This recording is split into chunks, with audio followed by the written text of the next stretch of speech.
కల్తీ కేసులో కూడా ఇప్పుడు ఏదైతే అటు టీటీడీ ఉద్యోగి సుబ్రహ్మణ్యం అయితే పోలీసులు అదుపులోకి తీసుకున్నారు. ఇది కాస్త సంచలనమని చెప్పాలి. సో ఇప్పటి వరకు పలు కీలక పదవుల్లో కూడా ఆయన కొనసాగుతూ వచ్చారు. ఈ నేపథ్యంలో అటు సుబ్రహ్మణ్యం నుంచి ఎలాంటి విచారణ రాబోతుంది? ఎందుకంటే పలు నెయ్యి డైరీ ఫ్యాక్టరీ నుంచి కూడా ఆయన అయితే భారీ మొత్తంలో లంచాలు తీసుకుని ఈ కుట్ర కోణానికి తెరలేపినట్టయితే తెలుస్తుంది. అయితే కీలక నిందితుడిగా కూడా సుబ్రహ్మణ్యం ఉన్నట్టయితే తెలుస్తుంది. ఆయన్ని కస్టడీకి తీసుకున్నాక మరిన్ని విషయాలు బయటకు వచ్చే ఛాన్స్ ఉంది. Breaking news. ఏపీ రాజకీయాల్లో సంచలనంగా మారిన ములకల చెరువు కల్తీ మద్యం కేసులో ప్రధాన నిందితుడు జయచంద్రారెడ్డి విదేశాల్లో ఉన్నట్లు సమాచారం. ఇప్పటికే పోలీసులు లుకౌట్ నోటీసులు కూడా జారీ చేశారు. ఏపీ కేబినెట్ లోని ఓ మంత్రి ఆయనకు సహకరిస్తున్నట్లు అధికారులు అనుమానం వ్యక్తం చేస్తున్నారు. ఇదే విషయాన్ని ప్రభుత్వానికి తెలిపింది సిట్. నెల రోజుల క్రితం తానే వచ్చి వివరాలు అందిస్తానంటూ సెల్ఫీ వీడియో విడుదల చేశారు జయచంద్రారెడ్డి. ఈ లిక్కర్ కేసుపై సీరియస్ అయ్యారు సీఎం చంద్రబాబు. నకిలీ మద్యం వ్యవహారంలో నిందితులపై కఠిన చర్యలు తీసుకోవాలన్నారు. వేగంగా దర్యాప్తు చేయాలని ఆదేశించారు. ఇప్పటికే తంబళ్లపల్లె టీడీపీ ఇన్ఛార్జ్ జయచంద్రారెడ్డి, కట్టా సురేంద్రనాయుడులను పార్టీ సస్పెండ్ చేసింది.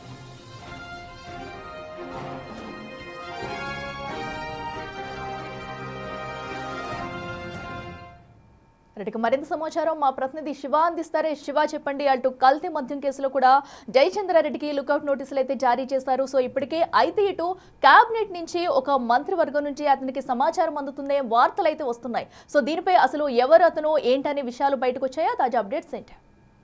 మొత్తం మీద చూసుకుంటే లిక్కర్ కేసుకు సంబంధించి కూడా A1 జయచంద్రారెడ్డి ఇంకా అజ్ఞాతంలోనే ఉన్నాడు. నెల రోజుల క్రితం ఒక సెల్ఫీ వీడియో విడుదల చేసిన ఆయన ఇప్పటి వరకు కూడా ఆయన ఆచూకీ తెలియదు.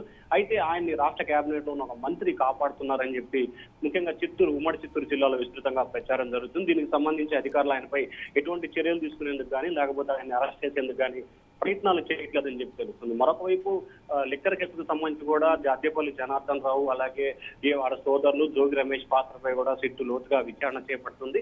అయితే జయచంద్రారెడ్డికి అద్దేపల్లి జనార్దన్ కున్న సాన్నిధ్యం, అలాగే జయచంద్రారెడ్డికి సంబంధించి కావచ్చు, అలాగే ఇతనికి కావచ్చు ఏ రకమైన సన్నిహిత సంబంధాలు ఉన్నాయి, ఏ రకమైన అంశాలు ఉన్నాయి అనే దానికి సంబంధించి కూడా విస్తృతంగా విచారణ చేపట్టారు. ఇప్పటికే జోగి రమేష్ ని 3 రోజులుగా కస్టడీలో తీసుకుని విచారణ చేపడుతున్నారు. జోగి రమేష్ తో పాటుగా గతంలో అద్దేపల్లి జనార్దన్ ఆయన సోదరుడు రాముని కూడా సిట్ అధికారులు 2 సార్లు కస్టడీ తీసుకుని విచారణ చేపట్టారు. అయితే ప్రస్తుతం జయచంద్రారెడ్డికి సంబంధించి లుకౌట్ నోటీసులు కూడా జారీ చేశారు. సీఎం చాలా సీరియస్ గా ఉన్న నేపథ్యంలో ఈ అంశానికి సంబంధించి రాష్ట్ర ప్రభుత్వం సీరియస్ గా ఫోకస్ చేస్తోంది.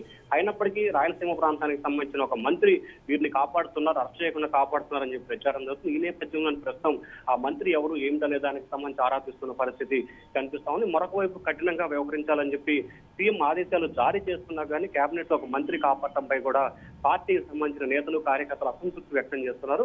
మొత్తం మీద చూస్తుంటే జయచంద్రారెడ్డి అరెస్ట్ చేసేందుకు సిట్ అధికారులు అయితే ప్రయత్నాలు చేస్తా ఉన్నారు. అట్లా శివ, అయితే ఇటు జోగి రమేష్ లో కూడా విచారణ అయితే కొనసాగుతూ వస్తుంది. మరి ఆయన నుంచి ఎలాంటి విషయాలు బయటపడ్డాయి? సో ఇంకా ఎవరైనా నిందితులు ఈ కేసుకు సంబంధించి దీనిలో చిక్కుకునే అవకాశం ముందరకు వచ్చాయి? ఎందుకంటే ఇప్పటికే జోగి రమేష్ అయితే దీంట్లో నా పాత్ర ఏం లేదంటూ చెప్పుకుంటూ వస్తున్నారు. సో జయచంద్రారెడ్డికి వీరికి ఏమైనా లింకులు బయటపడ్డాయా? ఖచ్చితంగా ఇప్పటికైతే అద్దేపల్లి జనార్దన్ సంబంధించి మాత్రమే జోగి రమేష్ సోదరులకి అద్దేపల్లి జనార్దన్ సోదరులకు సంబంధించి మాత్రమే వారికి సంబంధించిన బంధాలు, ఆర్థిక పరమైన వివాదాలు, అలాగే టెలిఫోన్లు సంబంధించిన చాటింగ్, ఫోన్ మాట్లాడుకొని ఇంటికి రావడం తదితర అంశాలకు సంబంధించి వెలుగులోకి వచ్చాయి. అయితే జయచంద్రారెడ్డికి జోగి రమేష్ కి సత్సంబంధాలకు సంబంధించి సిట్ అధికారులు లోతుగా దర్యాప్తు చేస్తా ఉన్నారు. అయితే తనకు ఎవరితో సంబంధం లేదు, ఈ మద్యం వ్యాపారంతో కానీ మిగిలిన దాంతో కానీ తనకు ఎటువంటి సంబంధం లేదని చెప్పి జోగి రమేష్ అయితే 2 రోజుల కస్టడీగా చెప్తున్న పరిస్థితి కనిపిస్తా ఉంది. ఇవాళ రేపు ఎల్లుండి కూడా కస్టడీ తీసుకుని విచారిస్తున్నారు. వాస్తవానికి 4 రోజుల పాటు కస్టడీకి తీసుకుని విచారించిన సిట్ అధికారులు 5వ రోజు కూడా విచారణ చేపట్టేందుకు అధికారులు అనుమతి ఇచ్చిన నేపథ్యంలో ఏ రకమైన అంశాలు ఆయన చెప్పబోతున్నారు ఏమిటి అనే ఉత్కంఠ అయితే ప్రస్తుతం కొనసాగుతా ఉంది. Right Shiva, thank you.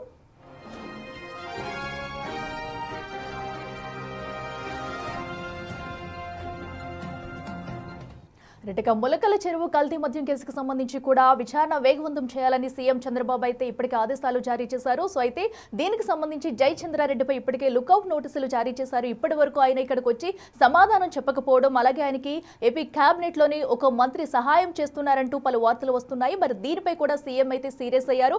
మరి తదుపరి చర్యలు ఎలా ఉంటాయనేది కూడా వేచి చూడాలి. Breaking news. ఏపీ రాజధాని అమరావతిలో 15 బ్యాంకులు, బీమా ప్రధాన కార్యాలయాలకు శంకుస్థాపన మహోత్సవం కాసేపట్లో జరగనుంది. కేంద్ర మంత్రి నిర్మలా సీతారామన్, సీఎం చంద్రబాబు చేతుల మీదుగా ఈ కార్యక్రమం నిర్వహించనున్నారు. Central bank of India, state bank of India, Punjab national bank, Indian bank సహా పలు బ్యాంకు కార్యాలయాలకు శంకుస్థాపన నిర్వహిస్తారు. మొత్తం 1734 కోట్లతో కార్యాలయాల నిర్మాణం జరగనుంది.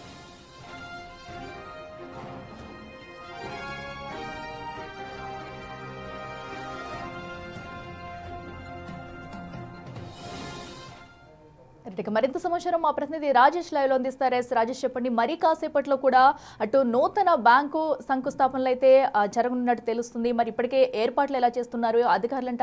ఎప్పటికొచ్చే ఛాన్స్ ఉంది? ఆల్రెడీ కేంద్ర ఆర్థిక శాఖ మంత్రి నిర్మలా సీతారామన్తో పాటు ముఖ్యమంత్రి చంద్రబాబు, ఉప ముఖ్యమంత్రి పవన్ కళ్యాణ్, అదేవిధంగా మంత్రి నారా లోకేష్, ఇతర మంత్రులందరూ కూడా ప్రస్తుతం సిఆర్డీఏ కార్యాలయం చేరున్నారు. సిఆర్డీఏ కార్యాలయం లోపల ప్రస్తుతం వాళ్ళంతా ఉన్నారు. లోపల ఇంటర్నల్ మీటింగ్ అయితే జరుగుతుంది. ముఖ్యంగా అమరావతి, అదేవిధంగా పోలవరం ప్రాజెక్టుకు సంబంధించిన విషయంలో ముఖ్యమంత్రి చంద్రబాబు స్వయంగా కేంద్ర ఆర్థిక శాఖ మంత్రి నిర్మలా సీతారామన్కి పవర్ పాయింట్ ప్రజెంటేషన్ ద్వారా మనకు కనబడుతున్న సిఆర్డీఏ కార్యాలయంలోని 7వ అంతస్తులో సమావేశ మందిరంలో సమావేశమయ్యారు. ముఖ్యమంత్రి చంద్రబాబు నేరుగా అమరావతిలో ఇప్పటి వరకు ఎన్ని ప్రాజెక్టులు వచ్చాయి, ఏ కట్టడాలు నిర్మాణం జరుగుతున్నాయి, భవిష్యత్తులో అమరావతి ఏ విధంగా ఉండబోతుంది, ఇప్పటి వరకు కేంద్ర సాయం ఏ విధంగా ఉంది, ఎంతవరకు ఖర్చు పెట్టాం, ఇలా అన్ని వివరాలని పవర్ పాయింట్ ప్రజెంటేషన్ ద్వారా ముఖ్యమంత్రి చంద్రబాబు నాయుడు కేంద్ర ఆర్థిక శాఖ మంత్రి నిర్మలా సీతారామన్కి వివరిస్తున్నారు. దాని తర్వాత పోలవరం ప్రాజెక్టుకి సంబంధించిన విషయంలో ఇప్పటి వరకు ప్రాజెక్ట్ పనులు ఎంతవరకు పూర్తి అయ్యాయి, ఎంత పనులు పెండింగ్లో ఉన్నాయి, ఎలా ప్రాజెక్ట్ పనులు శరవేగంగా సాగుతున్నాయి, కేంద్రం ఏ విధంగా సహాయం అందిస్తుందనే వివరాలను కూడా పవర్ పాయింట్ ప్రజెంటేషన్ ద్వారా వివరించబోతున్నారు. ఈ రెండు ప్రాజెక్టులని ఎందుకు వివరిస్తున్నారంటే కేంద్రం పూర్తి స్థాయిలో అటు అమరావతికి అదేవిధంగా పోలవరానికి నిధులు కేటాయిస్తున్న నేపథ్యంలో కేంద్ర ఆర్థిక శాఖ మంత్రిగా ఉన్నటువంటి నిర్మలా సీతారామన్ ఈ వ్యవహారాలను చూస్తారు కాబట్టి ఆమెకి వివరించడం ద్వారా ఇప్పటి వరకు అమరావతి కానీ పోలవరం కానీ ఏ విధంగా సాగుతుంది, ఎలాంటి కట్టడాల నిర్మాణం చేస్తాం, ఎంత నిధులు ఖర్చు చేశాము, కేంద్రం నుండి ఇంకా అందాల్సిన సాయం ఏంటి, ఇంకా ఎంత నిధులు కేంద్రం నుండి రావాల్సిన అవసరం ఉంది, ఏ విధంగా సహాయం కోరాలని దానికి సంబంధించి ముఖ్యమంత్రి వివరిస్తున్నటువంటి పరిస్థితి అయితే ఉంది. అది ముగిసిన తర్వాత 11:15 వరకు ఆ సమావేశం కొనసాగుతుంది. అది ముగిసిన తర్వాత ఇక్కడ మనకు కనబడుతున్నటువంటి ఈ బ్లాక్ నెంబర్ 1 సిఆర్డీఏ కార్యాలయం అనుకున్నటువంటి ఈ బ్లాక్ నెంబర్ 1లోనే వర్చువల్గా 15 బ్యాంకుల్ని కేంద్ర ఆర్థిక శాఖ మంత్రి నిర్మలా సీతారామన్ ప్రారంభోత్సవం చేయబోతున్నారు. 15 బ్యాంకులు మొత్తం మొత్తం 1351 కోట్ల పెట్టుబడులు, 6,500 మందికి ఉద్యోగ ఉపాధి అవకాశాలు కల్పించబోతున్నారు. ఇక్కడ ఎందుకు ప్రధానంగా ఏర్పాటు చేశారంటే సీడ్ క్యాపిటల్ దగ్గరలో ఉన్నటువంటి ఇదంతా కూడా ఆర్థిక రాజధానికి పిలుస్తుంటారు. మొత్తం అమరావతిలో 9 నవనగరాలు నిర్మాణం చేస్తుంటే దాంట్లో ఆర్థిక రాజధానిగా సీడ్ క్యాపిటల్ సమీపంలో ఉన్నటువంటి ఈ సిఆర్డీఏ కార్యాలయం పక్కనే ఉంది కాబట్టి ఉద్దండరాయనపాలెం, లింగాయపాలెం, రాయపూడి ఈ ప్రాంతాలను కూడా ఆర్థిక రాజధాని పిలుస్తూ ఉంటారు కాబట్టి ఇక్కడే 15 బ్యాంకుల కార్యకలాపాలు, రాష్ట్ర కార్యాలయాలకు సంబంధించిన కార్యకలాపాలు ప్రారంభోత్సవం జరగబోతుంది. ప్రస్తుతానికైతే ఈరోజు శంకుస్థాపన చేయబోతున్నారు. 11:30 దగ్గర నుంచి 12:15 మధ్యలో ఈ 15 బ్యాంకులకి శంకుస్థాపన చేస్తారు. ప్రధాన కార్యాలయం ఇక్కడ పెట్టడం ద్వారా ఏంటంటే గతంలో నిర్మాణం జరిగినటువంటి రాజధానిలో బ్యాంకులు కానీ సంస్థలు కానీ వేరువేరు ప్రాంతాలు ఉండడం వల్ల పౌర సేవలకు ఇబ్బంది కలుగుతుంది. అలా కాకుండా ఇదంతా అమరావతి అనేది భవిష్యత్ రాజధాని కాబట్టి ఆర్థికపరమైనటువంటి బ్యాంకులకు సంబంధించి కానీ లేకపోతే రిజర్వ్ బ్యాంక్ ఇండియాకి సంబంధించి కానీ ఇలాంటి సంస్థలన్నీ ఒకే ప్రాంతంలో ఉండడం ద్వారా పౌర సేవలు సులభతరం అవుతాయి. ప్రజలు ఏదైనా అవసరాలకు వస్తే ఖచ్చితంగా ఒకే ప్రాంతంలో ఈ బ్యాంకులన్నీ కేంద్రీకృతం అవ్వడం ద్వారా ఎలాంటి ఇబ్బంది లేకుండా ప్రజలకు సేవలు ఉంటాయనేది రాష్ట్ర ప్రభుత్వం భావించి ఈ కార్యకలాపాలను కూడా బ్యాంకులకు సంబంధించినటువంటి భూములు కేటాయింపులు చేయడం, బ్యాంకులన్నీ కూడా ఈరోజు 15 బ్యాంకులు శంకుస్థాపనకి సిద్ధమైన నేపథ్యంలో మరి కాసేపట్లోనే ఆర్థిక మంత్రి నిర్మలా సీతారామన్ చేతులుగా ఈ బ్యాంకులన్నీ శంకుస్థాపన జరగబోతుంది. ఏదన్నా అమరావతికి సంబంధించి కానీ పోలవరంకి సంబంధించి కానీ ఏమన్నా కేంద్ర ఆర్థిక మంత్రి నిర్మలా సీతారామన్ ఏదన్నా నిధులకు సంబంధించి ఏమన్నా విడుదలకు సంబంధించి ఏమన్నా ప్రకటన చేస్తారని ఒక చర్చ కూడా నడుస్తున్న నేపథ్యంలో ప్రస్తుతానికైతే ముఖ్యమంత్రి అమరావతి పోలవరం గురించి పవర్ పాయింట్ ప్రజెంటేషన్ ఇస్తున్నారు కాబట్టి దాని తర్వాత ఏమైనా ప్రకటన వచ్చే అవకాశం కనబడుతుంది. ఇది ఒక కీలక అడుగుగా చెప్పాలి అమరావతిలో. ఎందుకంటే ఇప్పటికే సిఆర్డీఏ కార్యాలయాన్ని శాశ్వత కార్యాలయం ప్రారంభోత్సవం చేసుకున్న తర్వాత శాశ్వత బిల్డింగ్ నిర్మాణాలు జరుగుతున్నాయి. మరోవైపు వచ్చే ఏడాది మార్చిలోపే ఉద్యోగులు కూడా ఇక్కడికి రాబోతున్న నేపథ్యంలో ఇప్పుడు బ్యాంకులు కూడా శంకుస్థాపన చేయడం ద్వారా పూర్తిగా ఆర్థిక కార్యకలాపాలు కూడా అమరావతి రాజధాని నుండి జరగబోతున్న నేపథ్యం కూడా చూస్తున్నాం. ప్రస్తుతానికైతే సమావేశం లోపల జరుగుతుంది. అయిన తర్వాత 15 బ్యాంకులకి కేంద్ర ఆర్థిక శాఖ మంత్రి నిర్మలా సీతారామన్ శంకుస్థాపన చేయబోతున్నారు.